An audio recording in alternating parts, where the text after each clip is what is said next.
Hello everyone, स्वागत है आपका स्टडी रूल में। फ्रेंड्स, आज हम लोग जो क्वेश्चन लिए हैं वह वैकल्पिक क्वेश्चन है आपके साइंस के, जो आपके बहुत ही इंपॉर्टेंट क्वेश्चन है। ये जो भी क्वेश्चन लिए गए हैं ये किसी न किसी एग्जाम में आए हुए हैं, ठीक है। मतलब किसी भी साल ये पूछे गए हैं, ठीक है। तो आप लोग इस वीडियो को ध्यान से देखिएगा और अंत तक देखिएगा। आशा करता हूँ आप लोग यदि पूरा देखते हैं इस वीडियो को तो इसमें से बहुत से क्वेश्चन आपको एग्जाम में मिलेगा आपको देखने को, ठीक है। तो देखिए, पहला क्वेश्चन क्या है हम लोगों का कि पहला क्वेश्चन है कि दर्पण की फोकस दूरी तथा वक्रता त्रिज्या में संबंध बताइए। तो देखिए, जो फोकस दूरी होता है वो वक्रता त्रिज्या की आधी होती है। क्या होती है? वक्रता त्रिज्या की आधी। मतलब वक्रता त्रिज्या ज्यादा होता है और फोकस दूरी क्या होता है? कम होता है, ठीक है। तो देखिए, जो फोकस दूरी क्या होता है, तो फोकस दूरी F बराबर होता है, इसका फार्मूला कि R बटा में 2। R क्या है यहाँ पे? R क्या है? वक्रता त्रिज्या है और F क्या है? आपका फोकस दूरी है। तो F बराबर R अपान 2 होता है। तो अब देख लीजिए इसमें से कौन सा मिल रहा है आपका कि F इंटू R बराबर 2 होता है क्या? तो ये तो नहीं होगा, आपका ऑप्शन गलत हो जाएगा। और ये क्या दिया है कि 2R बराबर F, क्या इसका भी 2 गुना F होता है? तो ये तो सरासर गलत हो जाएगा। लेकिन यहाँ पे देखिए R बराबर 2F दिया हुआ है, ये हो जाएगा क्योंकि R बराबर यहाँ पे 2 इधर आएगा तो क्या हो जाएगा? गुणा हो जाएगा। तो 2F बराबर R, मतलब ये C वाला ऑप्शन क्या हो जाएगा? आपका सही हो जाएगा, ठीक है। तो पहला क्वेश्चन आपको समझ में आ गया। अब देखिए दूसरा क्वेश्चन क्या है हम लोगों का कि मोटर वाहनों में पीछे देखने के लिए किस दर्पण का प्रयोग करते हैं। जो मोटर वाहन होते हैं, जो ड्राइवर के बगल में होता है, जो दर्पण होता है, ये ज्यादातर क्वेश्चन पूछा जाता है। ये वनडे एग्जाम में भी ये वाला क्वेश्चन पूछते हैं हमेशा, ठीक है। तो लोग कंफ्यूज हो जाते हैं कि अवतल दर्पण हो गया या उत्तल दर्पण हो गया, ठीक है। तो इसको आप लोग ख्याल से ध्यान दीजिएगा, क्योंकि इसका आंसर क्या होता है आपका? ये उत्तल दर्पण होता है। कौन सा दर्पण होता है? उत्तल दर्पण। ये ऑप्शन नंबर बी आपका सही हो जाएगा, ठीक है। तीसरा क्वेश्चन देखते हैं इसमें। देखिए, तीसरा क्वेश्चन क्या है कि दो माध्यमों के सीमा पृष्ठ पर एक प्रकाश किरण लंबवत आपतित होती है तो अपवर्तन कोण होगा। अब देखिए, जब लंबवत होगा तो उसका अपवर्तन कोण क्या होगा भाई? 0 होगा, ठीक है। लंबवत है तो वहां पे कोण कौन सा बनेगा? नहीं बनेगा। तो ये क्या हो जाएगा आपका? ऑप्शन नंबर 0, ये ऑप्शन नंबर ए, ठीक है। अब देखिए चौथा वाला क्वेश्चन क्या है आपका कि प्रकाश के किस रंग में प्रकीर्णन सबसे अधिकतर होता है। देखिए, अब ये चीज है कि प्रकीर्णन अब यहाँ पे किस रंग के लिए सबसे ज्यादा होता है। अभी हमने पिछले वीडियो में बताया था कि तरंग दैर्ध्य किसका सबसे ज्यादा होता है। तो तरंग दैर्ध्य किसका सबसे ज्यादा होता है? तो लाल रंग का क्या होता है? तरंग दैर्ध्य सबसे ज्यादा होता है। और यहाँ पे क्या पूछ रहा है कि प्रकीर्णन सबसे अधिक किसका होता है? तो प्रकीर्णन क्या होता है? बैगनी रंग का होता है। किसका होता है? बैगनी रंग का। तो ये चीज आप लोग क्लियर करके हमेशा रखिएगा कि प्रकीर्णन कौन सा होता है और तरंग दैर्ध्य किसका सबसे ज्यादा होता है, ठीक है। तो ऑप्शन नंबर बी आपका बैगनी, ये सही हो जाएगा, ठीक है। पांचवा वाला क्वेश्चन देखते हैं। पांचवा क्वेश्चन क्या है आपका कि एक व्यक्ति अपने चश्मे में 20 सेंटीमीटर फोकस दूरी का उत्तल लेंस प्रयोग करता है, लेंस की क्षमता क्या होगी। देखिए, क्षमता P बराबर क्या होता है आपका? आंसर अरे फार्मूला आप लोग देखे होंगे। तो P बराबर क्या होता है? 1 अपान F होता है, ठीक है। जब F क्या होता है? मीटर में होता है तब, लेकिन यही सेंटीमीटर में किया जाए तो P बराबर होता है 100 अपान F। ये क्या हो? F जब सेंटीमीटर में हो जाए, ठीक है। तो यहाँ पे देखिए F दे दिया है आपका कितना? 20 सेंटीमीटर। तो यहाँ पे यदि 20 रखेंगे तो ये 20 से 100 कट जाएगा कितने बार में? 5 बार में। और ये भी चीज ध्यान दीजिए कि उत्तल लेंस की फोकस दूरी क्या होती है? पॉजिटिव होती है, ठीक है। पॉजिटिव होता है, इसीलिए यहाँ पे क्या हो जाएगा? प्लस 5 हो जाएगा। इसका क्षमता क्या हो जाएगा? +5 हो जाएगा। तो ऑप्शन नंबर कौन सा सही हो जाएगा आपका? डी वाला ऑप्शन नंबर, ये +5D। डी का मतलब होता है डायोप्टर, ठीक है। लेंस की जो क्षमता होती है वो किस में मापी जाती है? तो डायोप्टर में मापी जाती है, इसीलिए यहाँ पे लिखा हुआ है +5D, ठीक है। तो ध्यान दीजिएगा, उत्तल लेंस की फोकस दूरी क्या होती है? पॉजिटिव लिया जाता है, ठीक है। और अवतल लेंस की फोकस दूरी क्या हो जाएगी? तब निगेटिव ली जाएगी,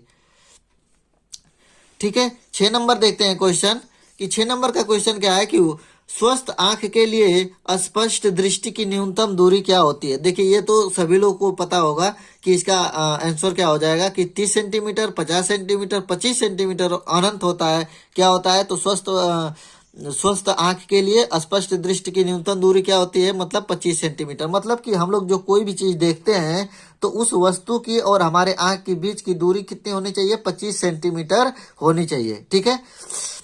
सातवां नंबर क्वेश्चन देखते हैं। देखिए 7वां नंबर क्या कह रहा है कि सरल सूक्ष्मदर्शी की आवर्धन क्षमता का सूत्र होगा। कौन सा होगा यहाँ पे? तो देखिए दिया हुआ है फार्मूला यम बराबर F minus D upon F, और बी नंबर है यम बराबर F plus D upon F, यम बराबर डी माइनस एफ अपान डी। इसमें से इन ऑप्शनों में से कौन सा सरल सूक्ष्मदर्शी की आवर्धन क्षमता का सूत्र होगा? तो ठीक है, देखिए आवर्धन जो क्षमता का सूत्र होता है वो सूत्र होता है यम बराबर 1 प्लस डी अपान एफ, यही होता है ना आपका। ठीक है, यही होता है आपका। लेकिन वहीं पर क्या हो जाए कि जब वस्तु का प्रतिबिंब अनंत पर बने, ठीक है, जब वस्तु का प्रतिबिंब अनंत पर बनता है तो यहाँ पे क्या कर दिया जाता है, इसका डायरेक्ट फॉर्मूला लिख दिया जाता है यम बराबर डी अपान एफ। ठीक है, ये ले लिया जाता है जब क्या हो जाए, जब वस्तु का प्रतिबिंब अनंत पर बने। लेकिन यहाँ पे क्या दिया है कि सरल सूक्ष्मदर्शी की आवर्धन क्षमता क्या होती है, तो ये फार्मूला होता है, और इसी को हम लोग एफ को इसमें मल्टीप्लाई करके लिखा जाए तो कितना हो जाएगा, F plus D upon F, यही हो जाएगा ना। ये option number B, option number B वाला को ये सही कर रहा है, तो ये ऑप्शन नंबर बी आपका क्या हो जाएगा, सही हो जाएगा। ठीक है, और यहाँ पे क्या है कि डी क्या लिया जाता है, डी यहाँ पे क्या है, ये तो हो गया आवर्धन क्षमता का सूत्र हो गया यम, यम क्या हो गया, फोकस दूरी हो गया। लेकिन डी क्या होता है, तो डी आप लोग जान जाइए कि ये क्या होता है, डी स्पष्ट दृष्टि की न्यूनतम दूरी होती है। क्या होती है, स्पष्ट दृष्टि की न्यूनतम दूरी कितनी होती है, 25 सेंटीमीटर, आपको अभी बताया पिछले क्वेश्चन में। ठीक है, तो 8वां नंबर क्वेश्चन देखते हैं। देखिए 8वां नंबर क्वेश्चन क्या है कि किसी चालक तार की प्रतिरोधकता निर्भर करती है। प्रतिरोधकता जो होता है आपका, उसको किससे डिनोट करते हैं, तो रो से डिनोट करते हैं। किससे, रो से। इसका फार्मूला क्या होता है, आर बराबर रो एल अपान ए, यही होता है ना आपका फार्मूला। यहाँ पे जो रो होता है इसी को बोलते हैं क्या, प्रतिरोधकता। ठीक है, प्रतिरोधकता बोलते हैं, या इसका दूसरा नाम क्या होता है, विशिष्ट प्रतिरोध भी होता है। इसको क्या बोलते हैं, विशिष्ट प्रतिरोध या प्रतिरोधकता इसको बोलते हैं। आर क्या है आपका, रेजिस्टेंस हो गया। एल क्या होता है, उस तार की लंबाई होती है। और ए क्या होता है, अनुप्रस्थ काट का क्षेत्रफल, मतलब उस तार का अनुप्रस्थ काट का क्षेत्रफल होता है। ए वो क्या होता है, सर्किल के रूप में होता है, तभी तो उसका पाई आर स्क्वायर लेंगे। ठीक है, किसी चालक तार की प्रतिरोधकता निर्भर करती है, तो प्रतिरोधकता किस पे निर्भर करती है, चालक तार के पदार्थ पर निर्भर करती है। किस पे, चालक तार के पदार्थ पर निर्भर करती है। ऑप्शन नंबर बी सही हो जाएगा। लेकिन यही प्रतिरोध का पूछा जाए तो प्रतिरोध किस पे निर्भर करता है, तो प्रतिरोध किस पे निर्भर करेगा, तार की लंबाई पे निर्भर करेगा, अनुप्रस्थ काट के क्षेत्रफल पर भी निर्भर करेगा, दोनों पे निर्भर करेगा। लेकिन प्रतिरोधकता जब पूछा जाए तो वो तार के पदार्थ पर निर्भर करेगा। ठीक है, तो ये ऑप्शन नंबर बी वाला ऑप्शन नंबर सही हो जाएगा। ठीक है, तो ये आप लोगों को वीडियो अच्छा लगता है तो लाइक कर दीजिएगा, और आप मेरे चैनल पर नए होंगे तो प्लीज चैनल को सब्सक्राइब कर लीजिएगा। ठीक है, देखिए 9 नंबर क्वेश्चन क्या है आपका कि 1 किलोवाट घंटा में कितना जूल होता है। तो 1 किलोवाट घंटा में कितना जूल होता है भैया, तो ये उसका आंसर हो जाएगा आपका ऑप्शन नंबर ये ए वाला ऑप्शन सही हो जाएगा। ये 36 गुणित 10 के पावर 5 जूल। ठीक है, तो जो जूल होता है ये वाट सेकेंड का भी मात्रक होता है। ठीक है, जो जूल होता है, जूल बराबर ये वाट सेकेंड। यदि आप लोग इसको हल करना चाहे तभी हल करके भी इतना ला सकते हैं, क्योंकि देखिए 1 किलोवाट घंटा है ना, 1 किलो का मतलब कितना हो गया, 1000। ठीक है, ये इतना तो वाट हो गया। अब घंटा को हम लोग सेकेंड में बदलेंगे तो कितना हो जाएगा आपका, 60 गुणित 60। अब इसी को क्या कर दीजिए, हल कर दीजिए। देखिए 6 के 36 हो जाएगा, और देखिए 1 2 3 4 5 इतना गुणित 10 के पावर 5, और वाट सेकेंड होगा। तो वाट सेकेंड को हम लोग जूल भी कहते हैं। क्या कहते हैं, वाट सेकेंड को जूल भी कहा जाता है। तो इतना आप जूल लिख सकते हैं, या फिर वाट सेकेंड। ठीक है, तो ऑप्शन नंबर कौन सा सही है, ए वाला ऑप्शन सही हो जाएगा। तो ये आपका आंसर सही है। ठीक है, 10 नंबर क्वेश्चन देखते हैं। देखिए 10वां क्या कह रहा है कि विद्युत बल्ब का तंतु बना होता है। देखिए विद्युत बल्ब का तंतु किससे बना होता है, तो ये लोग तो बहुत लोग जानते होंगे कि विद्युत बल्ब का जो तंतु होता है वो किससे बना होता है, तो टंगस्टन धातु की बनी होती है। कौन सी धातु का, टंगस्टन धातु का बना होता है। तो ऑप्शन नंबर कौन सा सही हो जाएगा, सी वाला ऑप्शन सही हो जाएगा। ठीक है, 11 नंबर क्वेश्चन देखेंगे कि किसी चुंबकीय क्षेत्र के लंबवत स्थित धारावाही चालक पर लगने वाले बल का मान क्या होता है। तो आप लोग फार्मूला पढ़े ही होंगे कि चालक तार पर लगने वाले बल का फार्मूला क्या होता है, F बराबर आई बी एल साइन थीटा होता है। क्या होता है आपका, साइन थीटा। तो यहाँ पे क्या कह रहा है कि लंबवत है, तो लंबवत जब होगा तो साइन 90 अंश का मान कितना हो जाएगा, 1 हो जाएगा। तो इसलिए F बराबर क्या हो जाएगा, आई बी एल। ठीक है, और ये वाला चीज हट जाएगा। तो फार्मूला देख लीजिए कि चुंबकीय बल जो कह रहा है लगने वाले बल का मान क्या हो जाएगा, आई बी एल। मतलब ये वाला आई बी एल कौन सा, ऑप्शन नंबर 20 सही हो जाएगा आपका, ये आपका आई बी एल। ठीक है, तो ये बराबर क्या होता है, आई बी एल। ये फार्मूला होता है आपका चुंबकीय क्षेत्र के लिए। ठीक है, 12 नंबर क्वेश्चन देखेंगे कि यांत्रिक ऊर्जा को विद्युत ऊर्जा में बदलने वाले यंत्र का नाम बताइए। देखिए बहुत सिंपल सा क्वेश्चन है कि यांत्रिक ऊर्जा को विद्युत ऊर्जा में बदलने के लिए कौन सा काम करता है। ये तो हमें शादी ब्याह में चलता भी है, इसको क्या बोलते हैं, डायनमो या जनरेटर। ठीक है, डायनमो या जनरेटर भी बोलते हैं इसको। तो ये होता है आपका यांत्रिक ऊर्जा को विद्युत ऊर्जा में बदलता है।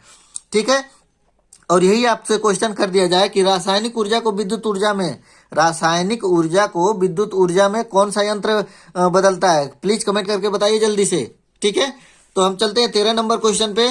13 नंबर क्वेश्चन क्या कह रहा है आपका कि निम्न में अम्लीय लवण है। ठीक है, आप यहाँ पे चालू हो गया आपका ये केमिस्ट्री चालू हो गई। ठीक है, तो निम्न में अम्लीय लवण है। अम्लीय लवण कौन सा है भाई, तो अम्लीय लवण कौन सा है, अम्ल के रूप में NaHSO4। यदि H इसी को हटा दिया जाए तो ये क्या हो जाएगा आपका, अम्ल होगा नहीं, लवण ये क्या हो जाएगा, क्षार हो जाएगा। ठीक है, तो ये ऑप्शन नंबर कौन सा सही हो जाएगा आपका, सी हो जाएगा कि निम्न में अम्लीय लवण कौन सा है, तो NaHCOHSO4।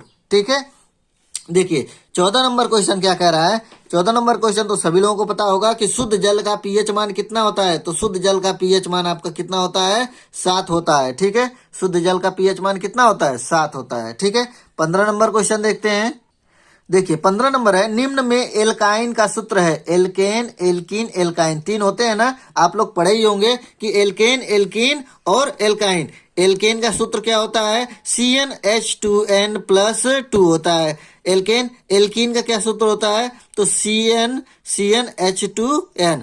और एल्काइन का सूत्र क्या होता है, CnH2n-2। यही होता है ना। तो अब देखिए ये क्या कह रहा है, एल्काइन मतलब इस वाले फार्मूले पे कौन सा देखिए हो रहा है, तो कौन सा हो रहा है, ये ऑप्शन नंबर डी हो रहा है। क्योंकि देखिए 3 हो जाएगा, 3 दूना के 6 में से 2 कम हो गया मतलब 4। तो ऑप्शन नंबर क्या हो जाएगा आपका, डी सही हो जाएगा। तो एल्काइन का सूत्र क्या हो गया, C3H4 हो जाएगा। ठीक है, तो ये फार्मूले 3 होते हैं, एल्केन, एल्कीन और एल्काइन का फार्मूला। तो आप सभी लोग अच्छे से याद कर लीजिए, ये बोर्ड एग्जाम में इन तीनों में से कोई ना कोई एक जरूर पूछता है। ठीक है, 16 नंबर क्वेश्चन क्या है आपका कि मार्स गैस है। मार्स गैस क्या बोलते हैं, मार्स गैस को ही मेथेन गैस भी बोलते हैं। क्या बोलते हैं, मेथेन। और मेथेन का सूत्र क्या होता है आपका, CH4। तो ऑप्शन नंबर कौन सा सही हो जाएगा, सी आपका सही हो जाएगा। ठीक है, 17 नंबर क्वेश्चन देखते हैं। 17 नंबर क्वेश्चन क्या कह रहा है कि प्राकृतिक गैस का मुख्य घटक है। देखिए प्राकृतिक गैस का मुख्य घटक कौन सा होता है भैया,